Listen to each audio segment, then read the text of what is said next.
When working on vocals, I like to use pitch lines for the note background. And here's why.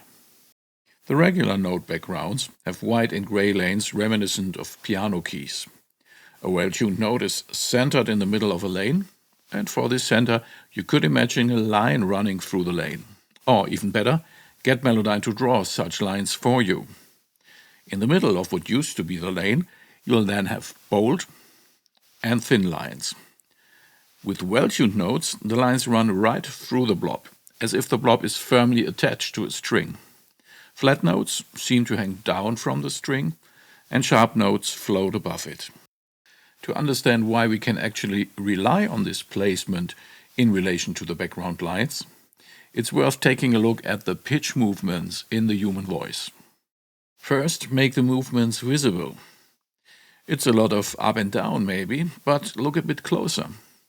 In almost every note there is a part where the singer tries to hold the pitch steady, at least for a short while. You could call those moments the sweet spots for tuning, because here is where it counts. If the singer nails the pitch at these short spots, the whole note sounds good to us. Here is an example, first with the sweet spots being already aligned to the background lines. Sometimes I hope we will always be wild. Sounds good. But now let's have the notes hang down or float above the pitch lines. Sometimes I hope we will always. Obviously worse, but simple double clicks will fix this. I hope we will always be. The double click, or alternatively the pitch macro, does the job because Melodyne has already identified the sweet spots for us. Look at this blob and how it is placed around the pitch curve. The top and bottom are at the same distance from what Melodyne thinks is the sweet spot in the singer's curve. In other words, it's perfectly centered around the sweet spot, and the double click will therefore move the whole blob so that the pitch center is perfectly aligned with the background line. In rare cases, however, you may disagree with Melodyne's finding of the sweet spots.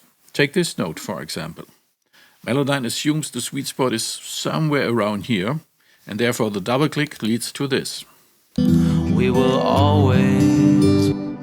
To my ears, the singer's target was more around here, where there's a little shoulder to the curve, so I moved the note manually by holding down the Alt key to make what I think is the sweet spot meet the background line. We will always.